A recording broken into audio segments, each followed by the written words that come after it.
आत्मा आपके अंदर के हृदय को देखना चाहता है। पवित्र आत्मा जी, मैं प्रार्थना करता हूँ मेरे पिता परमेश्वर, इनके सुंदर से हृदय को पिता परमेश्वर आपने पसंद किया है और मेरे प्रभु इसलिए तूने इनको चुन लिया, क्योंकि प्रभु तू इन्हें जानता है इनके मन में क्या चल रहा है, क्योंकि सच में परमेश्वर मनों को जांचने वाला तू है परमेश्वर। आज से पवित्र आत्मा जी समय परमेश्वर सिंगापुर से, मलेशिया से, बैंकॉक से, थाईलैंड से, ऑस्ट्रेलिया, अमेरिका, न्यूजीलैंड, कनाडा और सच में पवित्र आत्मा इटली से, यूरोप के हर कोने से, फ्रांस से, ग्रीस से, मेरे पिता परमेश्वर जहाँ से भी लोग जुड़े हुए हैं, नेपाल से, इंडिया के हर कोने से, और इसी समय पवित्र आत्मा जी प्रार्थना करता हूँ मेरे पिता परमेश्वर, मेरे प्रभु इस समय पवित्र आत्मा जो लोग देख रहे हैं हैदराबाद से, चेन्नई से, केरला से, और इसी समय पवित्र आत्मा प्रार्थना करता हूँ मेरे पिता परमेश्वर की ज़िंदगी में आशीष है। जो लोग गुजरात से, अहमदाबाद से, नागपुर से, इंदौर से और महाराष्ट्र से, कोलकाता से, पवित्र आत्मा जी वेस्ट बंगाल से, मुंबई से, महाराष्ट्र से, इस समय पवित्र आत्मा पुणे से, और मेरे प्रभु राजस्थान से,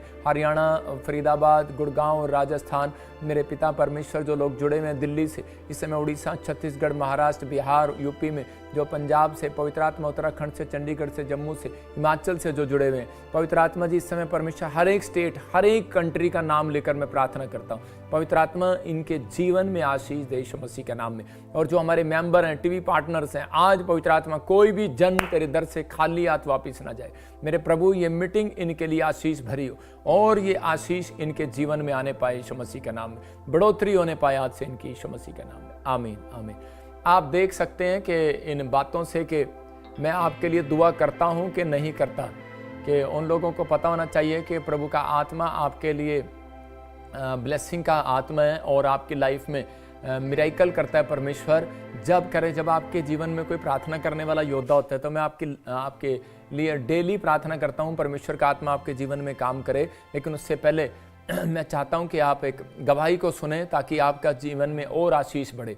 तो इसी समय आप जानें कि यीशु मसीह सच्चा परमेश्वर है। कैसे बड़े बड़े चमत्कार हुए नेपाल में, आपने देखा भी कि एक दिन पहले भी ऑक्सीजन लगा कर आए, सिलेंडर थे पीजीआई से लाए, कोई गूंगे थे, बहरे थे, बोलने सुनने लगे, लंगड़े चलने लगे। ये इत्तेफाक नहीं है, ये विश्वास की बात है। लेकिन कुछ लोग, 5 उंगलियां बराबर नहीं होती, मैं उन लोगों को कह रहा हूँ कि लेकिन कुछ उंगलियां ऐसी होती हैं जो इसके साथ मेल नहीं खाती। ये बात याद रखना। अभी आप कुछ दिनों से न्यूज़ में सुन रहे होंगे प्रॉफिट बजिंदर ऐसा है वैसा है, लेकिन मैं उन लोगों को बताना चाहता हूँ 5 उंगलियां बराबर नहीं होती।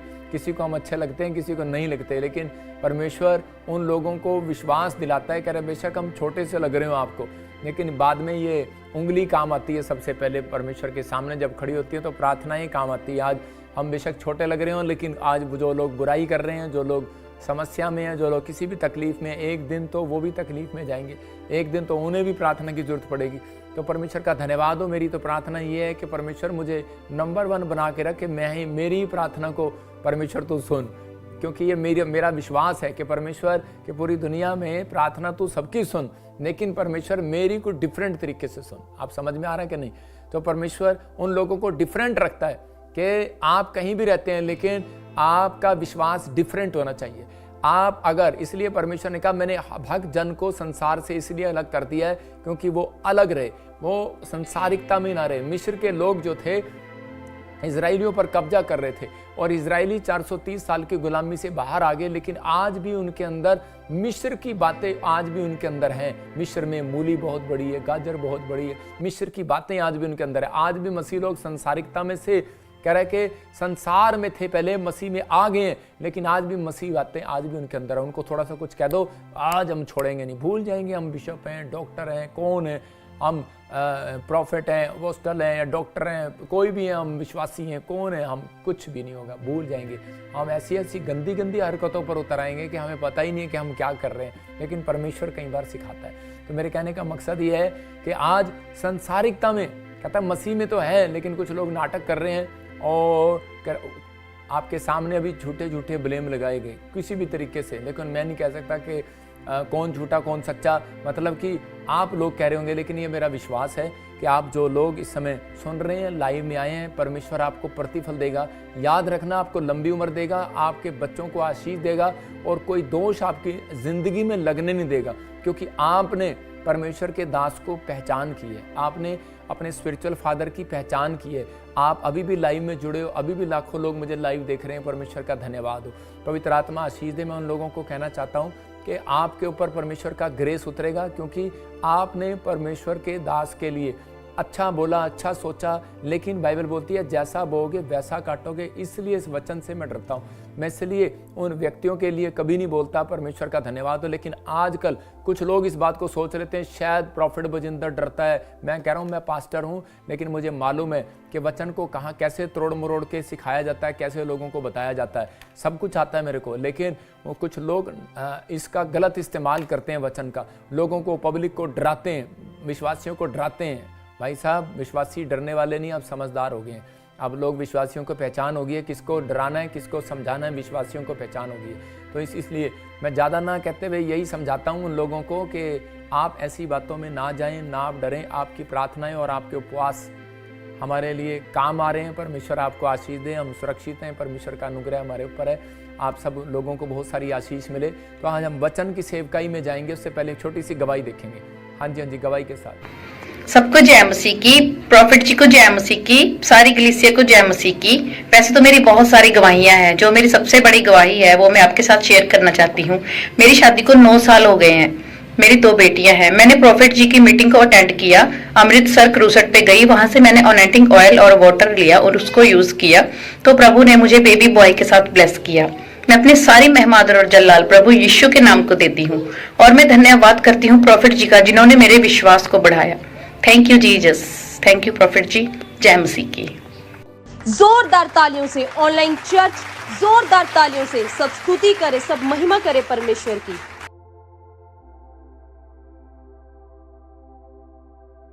सभी को जय मसीह की, पापा जी को जय मसीह की। मैं यूपी से संगीता बोल रही हूँ। मेरी गवाही यह है कि मुझे कोई 8 साल से कोई बच्चा नहीं था। हर जगह इलाज कराए तो भी नहीं मुझे बच्चा मिला। उसके बाद मेरा भाई हमें प्रॉफिट बजिंदर सिंह मिनिस्ट्री के बारे में बताया और चंडीगढ़ मिनिस्ट्री में ले गए हमें। दिसंबर 2023 में 10 तारीख की मीटिंग में पापा जी प्रोफेसी कर रहे थे और हम लोग वही उसी टाइम पे वहाँ पे थे और प्रोफेसी को रिसीव किए। पापा जी बोल रहे थे कि जिसे जो चाहिए वो मांग ले। आज परमेश्वर ब्लेस करने जा रहा है, देने को जा रहा है। आपके टूटे हुए दिल को देख रहा है परमेश्वर। आप जो मांग रहे हैं आज वो सुन रहा है। मैंने प्रोफेसी को रिसीव किया और मैं बेबी बॉय के साथ ब्लेस हुई। मेरा बेटा आज 6 महीने का है। सारा आदर महिमा परमेश्वर को देती हूँ। Thank you Jesus.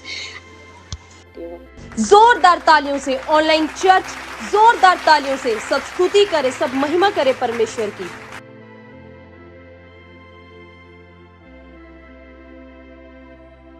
इस बहन को बच्चा नहीं था और काफ़ी समय से बेटे की आशीष नहीं मिला, लेकिन जब इसने प्रार्थना कराई तो परमेश्वर ने इसको बेटे की आशीष दिया। सालों साल से, लिखते नहीं कितने साल से था। आइए हम सब प्रभु के वचन की सेवकाई में जाएंगे। परमेश्वर आशीष दे आपको। जितने लोग इस समय बीज बो रहे हैं, मैं फिर उन लोगों को कह रहा हूँ कि हमारी मिनिस्ट्री, हमारी सेवकाई जो है पूरी दुनिया में सुसमाचार सुनाने की सेवकाई है और आत्माएं बचाने की सेवकाई है। जहाँ कोई नहीं जाता, यरीहो की नगरी में कोई नहीं जाता था, वहाँ यीशु मसीह जाता था। मतलब ऐसे ऐसे एरिए में जहाँ कोई नहीं जा सकता, खुदावन मुझे लेकर गया। हैदराबाद में, गुजरात में बड़े बड़े क्रूसेड किए आपके सामने, और परमेश्वर अपने लोगों को इस्तेमाल करता, आशीष देता है। लेकिन जिन लोगों ने हमारी हेल्प की है, पवित्र आत्मा उनको बहुत आशीष दे, बहुत सारी ब्लेसिंग दे और उन लोगों के जीवन में काम करे। आइए हम अपने सिर पे हाथ रखें और परमेश्वर के वचन में जाएंगे। पवित्र आत्मा जी, जो लोग आज इस समय मेरे पिता परमेश्वर तेरे वचन को, तेरे कलाम को सुन रहे हैं, पवित्र आत्मा इनके घर में, इनके परिवार में बड़ी बरकतें आए यीशु मसीह के नाम में। और आज का वचन इनकी जिंदगियों में 100 गुना फल लेकर आए यीशु मसीह के नाम में, आमीन। आज बहुत सारे लोग जो हैं उपवास करते हैं, लेकिन उपवास प्रार्थनाएं उनके जीवन में कह रहे कि वो आशीष कई बार नहीं लेकर आती। क्यों? बहुत सारे लोगों को आज सीखना है और अपनी डायरी पर डालना है। अगर आप चाहते हैं कि 100 में से 100% आशीष मिले या फिर आपको 50% मिले, ये मर्जी आपकी है कि 40 लेना है, 30 लेना है। यीशु मसीह ने कहा किसी को 30 गुना, किसी को 60 गुना, किसी को 100 गुना मिलेगा। तो आपकी मर्जी है। और जितने स्क्रीन पे जुड़े हुए हैं, जितने ऑनलाइन जुड़े हुए हैं, आज सब बरकत लेकर जाएंगे यीशु मसीह के नाम में। तो आपको विश्वास करना है, लेकिन आपको लिखना है अपनी डायरी में किसी को 30 गुना चाहिए, अपने पड़ोसी को बच्चों 30 चाहिए, 60 चाहिए, तेरे को कितना चाहिए? 100 चाहिए। तो 100 चाहिए मतलब कि आपको 30 चाहिए, 60 चाहिए, 100 चाहिए, लेकिन जब आप सीख लेंगे तब आपको मिलेगा। और आज बहुत सारे लोग उपवास करते हैं क्योंकि 40 दिन की फास्टिंग चल रही है इन दिनों में।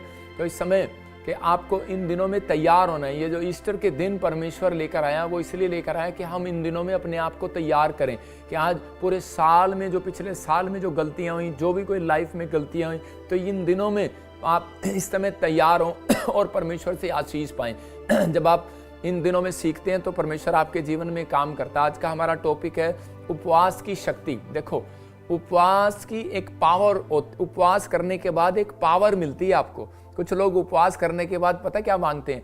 उपवास करने के बाद वो मांगते हैं कि शायद उपवास इसलिए रख रहे हैं कि परमेश्वर हमें घर दे, हमें गाड़ी दे, हमें बच्चा दे, हमें परिवार दे। लेकिन आपको ये तो पता ही है कि उस उपवास में परमेश्वर देता है, लेकिन बहुत सारे लोगों को नहीं पता कि उपवास के दिन नहीं मिलता, उपवास के बाद मिलता है। और फास्टिंग करना क्यों जरूरी है ये बाइबल में आज हम देखेंगे। आज बहुत सारे लोग जो हैं प्रार्थना के बाद भी परेशान रहते हैं, उपवास के बाद भी परेशान रहते हैं। उनकी ज़िंदगियों में उपवास अगर सही ढंग से नहीं होगा तो उनकी ज़िंदगियों में वो उपवास पूरा नहीं होता, तो परमेश्वर उनके जीवन में कोई काम नहीं करता। क्या कहिए उसको? बाहर कौन है?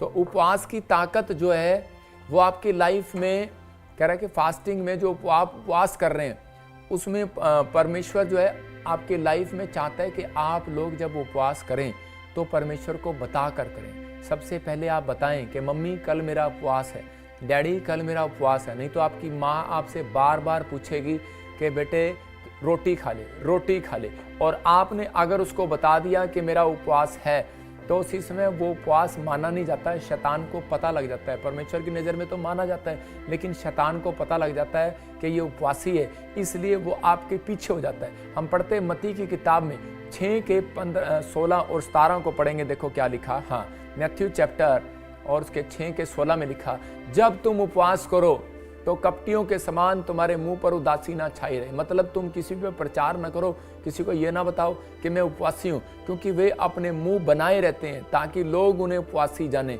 मैं तुमसे सच कहता हूँ कि वे अपना प्रतिफल पा चुके हैं। तो 16 में लिखा, कह रहा है इसका मतलब उन्हें प्रतिफल नहीं मिलने वाला, परंतु जब तू उपवास करे तो अपने सिर पर तेल मल और मुंह धो ले, बस।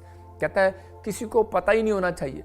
कहता है कि ना तेरे बाल से पता लगना चाहिए, ना तेरे मुंह से पता लगना चाहिए, ना तेरे फेस से पता लगना चाहिए। आजकल के लोग जब उपवास करते हैं आपको पता ही है, ओ मम्मी आज मेरा फास्ट हैगा, मम्मी आज खाना तू बना दे, आज मम्मी तू चाय ले आ मेरे लिए, आज झाड़ू तू लगा दे, मम्मी आज मेरा फास्ट हैगा।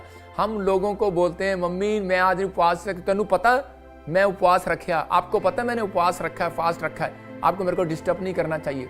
हस्बैंड को बोलती हैं आजकल की औरतें, आपने खुद बता दिया उसको, आपने पति को बताया, माँ को बताया, काम वाले को बताया, और उस दिन जो झाड़ू लगा रहता है, नौकर होता है, उसको आप डांटते हैं, बोलते हैं तेरे को नहीं पता मेरा उपवास है, चाय लेके आनी थी आज मेरे लिए। मतलब उसी समय आपका उपवास जो है वो माना नहीं जाता। समझ में है कि नहीं? आप व्रत रखते हैं तो यीशु मसीह यहाँ पर बोल रहा है, अरे वो कपटियों, कहता है कपटियों की तरह प्रचार मत करो, कपटियों की तरह कहता है विचार मत करो, कपटियों की तरह कहता है कि छल की बातें ना करो। मतलब परमेश्वर जो है यीशु मसीह उन उपवासों को एग्री नहीं करता।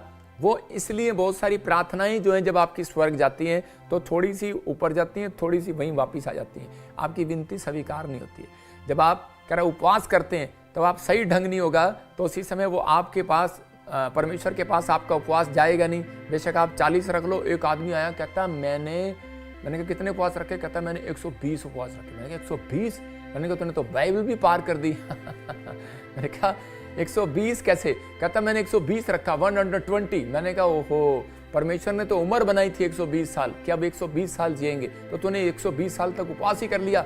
तो उसका मतलब कह रहा है कि बाइबल में कहीं भी 120 साल उपवास नहीं है।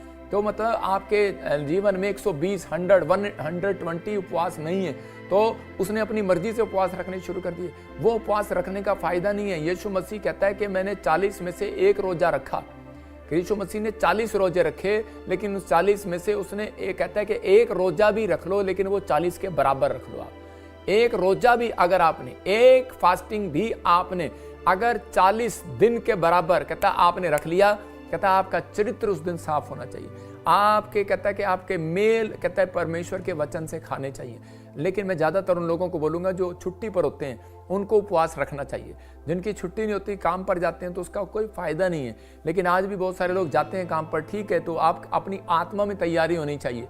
उन लोगों को आगे मैं बताऊँगा वचन से कि क्या हो रहा है उपवास में, लेकिन पहले उसके बारे में आपको समझा दूँ कि उपवास जो है आपको उस समय में अपनी आत्मा में, अगर आप काम पर जा रहे हो और अब ये ईस्टर के दिन चल रहे हैं, नहीं आपका दिल कह रहा है, आपकी आत्मा कह रही है मैंने उपवास रखना ही रखना है, तो आप उस समय परमेश्वर को बताएं कि परमेश्वर मैं अब उपवास रखूंगा और मेरी ज़िंदगी में तू काम कर।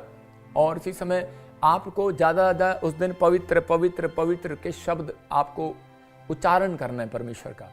पवित्र पवित्र स्तुति हो, स्तुति हो, तारीफ हो, तारीफ हो, तारीफ हो, स्तुति हो, यहाँ की स्तुति हो। आपने भाई भजन संहिता में देखा कितनी बार लिखा आता है यहाँ की स्तुति हो। जब आप उपवास बार बार करते हैं तो लेकिन परमेश्वर सुनता है, लेकिन जब आप उपवास का तरीका गलत होगा तो नहीं सुनेगा। उपवास करने का तरीका सही होगा तो कौन लोग उपवास रख सकते हैं? कहता है अगर आप, वो लोग, हर व्यक्ति उपवास रख सकता है। अगर आप शुगर के पेशेंट हैं तो आप कहेंगे कि मैं उपवास कैसे रखूं, तो आपको दिन भर, कहते हैं आप उपवास एक 3 दिन का, 1 दिन का, 7 दिन का, 11 दिन का, 21 दिन का, 40 दिन का, आप समझ रहे हैं, इतने आप उपवास रख सकते हैं। क्योंकि एक बार नाइजीरिया में खबर आई कि उसने कहा 3 दिन कोई खाना पीना नहीं पिएगा और ये वो कुछ नहीं खाएगा पिएगा, तो उसमें शुगर के पेशेंट भी थे, किडनी के पेशेंट भी थे, और उसमें से 10-12 बच्चे मर गए, 10-12 आदमी मर गए क्रिश्चियन चर्च के अंदर।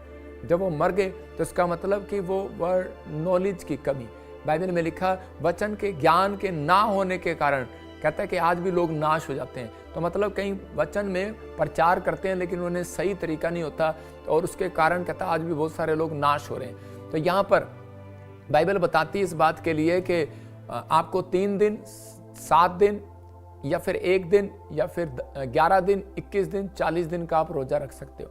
और आपको लेकिन परमेश्वर को बता कर रखना है, परमेश्वर कल मैं उपवास रख रहा हूँ 3 दिन के लिए। तो अपनी माँ को भी बताओ, अपने डैडी को बताओ, जो आपको जानता है, आपकी पत्नी को बताओ, पति को बताओ कि मैं उपवास रख रही हूँ, कल मुझे टोकना मत। समझ रहे कि नहीं? या फिर आप उसी समय आप उनको बता दो रात को, और अगले दिन आप उपवास करो। और अगर आप शुगर के पेशेंट हैं तो आप, कहते हैं कि आप ऐसा कर सकते हैं, कोई दाल खा सकते हैं। मतलब कि उपवास का मतलब होता है कि त्याग करना।